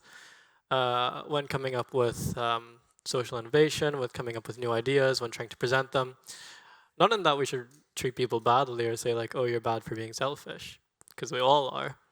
And it's more that we all have needs and we all have wants and we all have a way of life that we're used to living.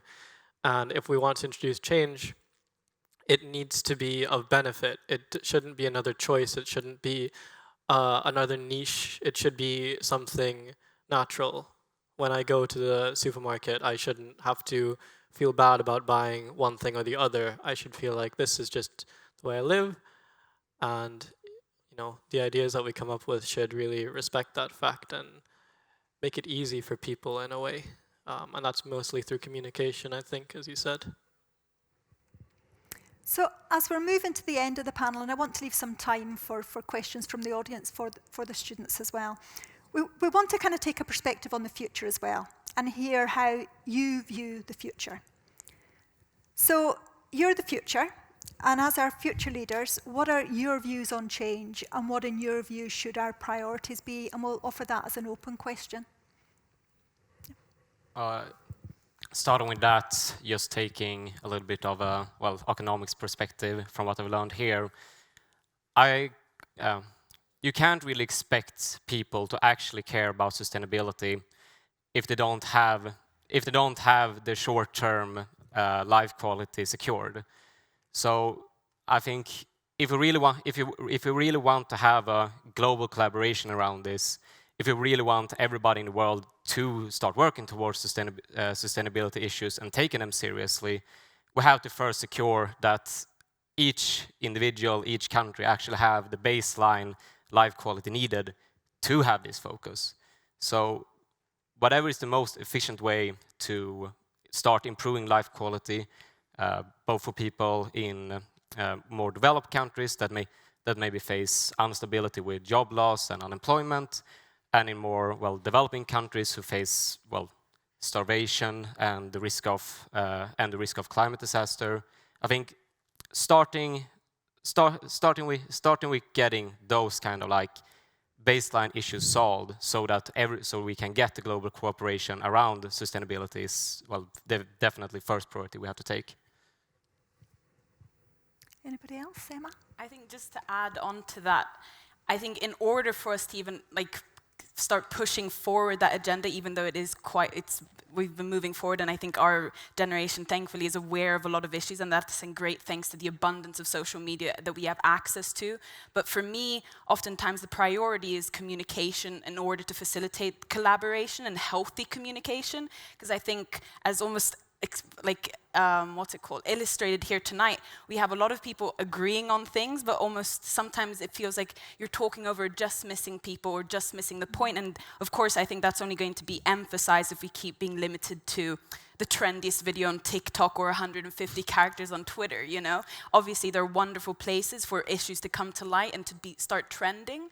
But I think within schools like we have here at SSE through our reflection series and within classrooms, healthy discussion and encouraging people to express their views and ideas, and then constructive collaboration, some way to facilitate that, I think, would be the most important thing for me, because I think when we're discussing these issues, we're all asking why isn't anything being done, and I think as soon as we can have people illustrating in a clear and concise way why they should be done, I think the work's going to be a lot easier. I can add to that a little bit, that you're saying it's not really a targeted incentive in a way to a certain audience of people. This is for everyone and by everyone. And so in terms of priorities, it's really making sure that there is this continuous learning cycle, there is this way of everyone understanding that this isn't just another marketing campaign, it's not just another thing for them to think about, it's part of their life, it's the change that we're going through as a society. Okay, Sasha? I think that these are all excellent points. I guess one strong action that we should be focusing on taking is divesting from fossil fuels. And we have to do that quickly. We're on limited time, and I think that we need to start in the global north, and we can't rely on the global south to be taking those steps, because we've talked about people in the global south need to focus first on the ability to survive, and right now they're suffering because of the carbon dioxide that we're already emitting up here. And David? Yeah, I totally agree with everything that has been said so far, and I would like to continue on a point that you just raised with fossil fuels. As part of my master thesis that I'm currently writing, I'm researching, or I'm doing research on fossil fuel subsidies. And I was very surprised when I started this research, because I thought, everyone agrees kind of that we should tax them, I think, to internalize the externalities. And I was very surprised to hear that we're still subsidizing them every year with $450 billion US. So this is, I think, an issue that also has to be worked on, because I think, paying people to burn fossil fuels is not going to solve this crisis. So, yeah. Thank you. I've got lots more questions, but I'm conscious of time and that we're ticking on now. So what I'd really like to do is take some time to invite questions from the audience for our future leaders. I think we've got a mic going around somewhere as well. Oh, Margot's got the mic.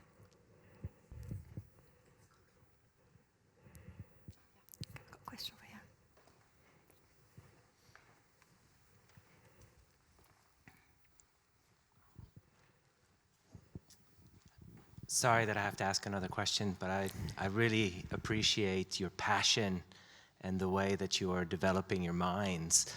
But I'd like to go back 100 years ago, before any of us were born, before the industrialization of Sweden. Sweden industrialized quite heavily from an agrarian society. 80% of people used to live on the land, and now 80% of people live in cities. But you were talking about changing perceptions. How do you think that's done most effectively if you are the business owners of the industrial world? You know, we have families that have owned oil companies. They have now transitioned into electrified or renewable energy companies. How would you change people's perception? Would you invest in funding educational programs? Would you look at influencing the media? What type of techniques would you use to change people's minds to get them to agree with you? Because clearly your minds have been changed over time, and you now believe passionately that, you know, carbon dioxide is the main issue we have in society. I just thought it was quite interesting because everyone talked about technology. Where does nature feature in this, or living things? It almost feels like we need C, E, S, and G. Carbon, or climate, environment, biosphere, social prosperity and human happiness, and then, you know, avoiding corruption and governance. Happy for anyone to give a view. Well, I could start with the change in perspective side. If you start thinking about it as we will be the new consumer, we will be the new business leader, etc. None of us will really be interested in investing money, spending on products or in companies that we know actively will do us harm, that are destroying the future of the planet and our future.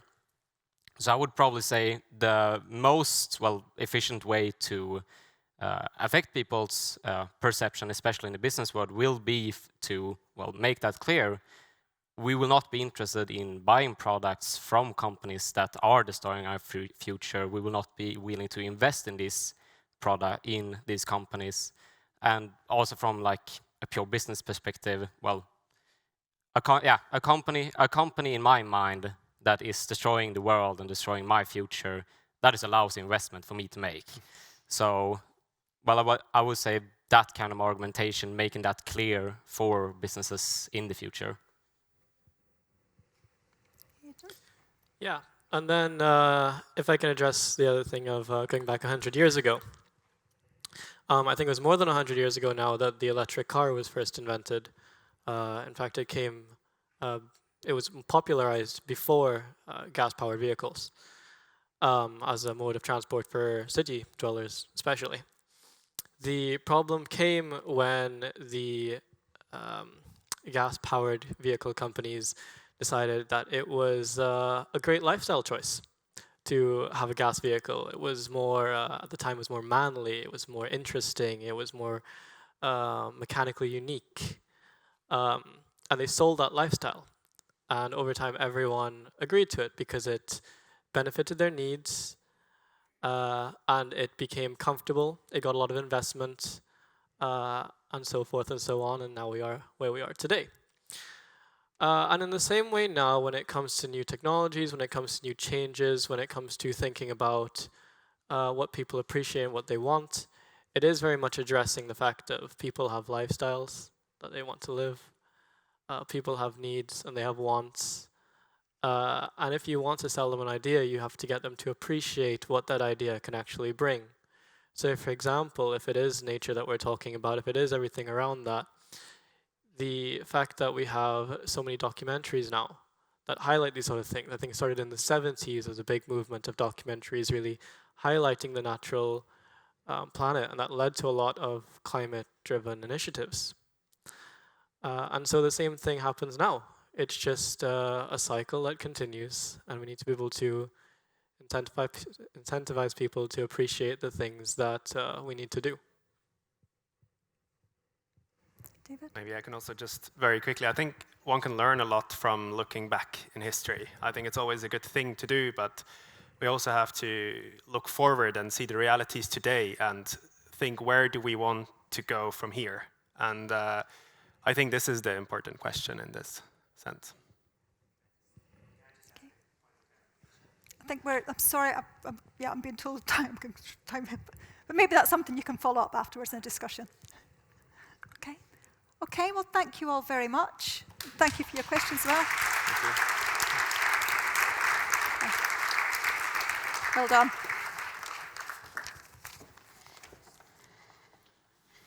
Thank you, Sarah and Margot. And so great to hear from the young leaders. Really, in some ways, the young leaders are more directly invested in sustainable development. Okay, so thank you everyone for your participation, and a special thanks to all the speakers and panelists for sharing their ideas and knowledge. And we would like to thank Suzanne Eriksson and her team at the External Relations at SSE for their support in organizing this event.